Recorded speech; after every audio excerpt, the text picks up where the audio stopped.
I read a verse the other day, Psalm 119, uh, 29 and 30. It's not one verse, it's two verses, by the way, and I do realize it. But it says, "Remove from me the way of lying, and grant me thy law graciously.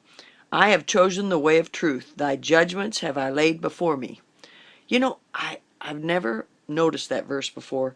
And when God, when He points something out to me, I try to think, what was He trying to say? Well, when it says, "Remove from me the way of lying," I'm going to be honest with you and tell you that in I believe there in my family there's a generational sin of lying.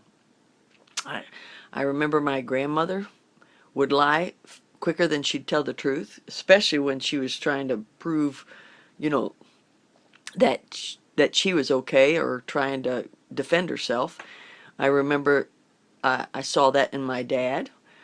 I've seen it in other family members, siblings, and I think that it was an easy thing for me to do in my early years. I would lie. I would say no, I didn't do that when I really did, because it was easy for me. And let me just tell you, you have people in your life that lying comes easy for them. And maybe you're listening and you realize the truth of this statement, that lying comes easy for you. Can I just encourage you to not be a liar?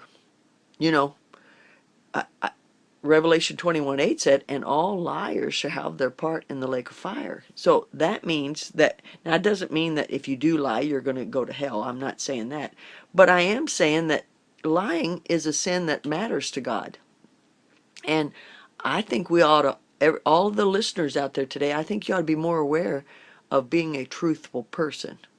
You know, I know sometimes with certain people, if you told the truth, it would upset them. So, but I don't recommend lying to them and saying, no, I didn't. If you can avoid the subject, I'd avoid the subject. Or if you could answer in a truthful way that won't hurt their feelings, that'd be great. But I'm just saying, I don't think that we should resort to lying. You know, have you when little children lie a lot? I've got grandchildren now around me, and they're one of them is 5 years old and so cute. Uh, did you do such and such? No, ma'am. And you just saw him do it. I realize now that I should say, now, why did you do such and such? So I don't give them an opportunity to lie. You know that there's ways to ask questions so that you help people not to lie. I was taught that by Gail Murhowski way back in college when she was teaching us about dealing with children in Sunday school. And she said, don't ask them yes or no questions. If you know the answer, ask them why they did it so that they won't have an opportunity to lie. So I thought, isn't that good? Isn't that good? Um, Lying does come easy to people, but be careful how you ask questions to keep them from being a liar. And then in your own mind, you figure out ways to answer questions that won't hurt feelings, that will help you, but without lying. Because let's remember, the Bible says, "Remove from me the way of lying." That's the way of life. And let's not live our life with a lying tongue.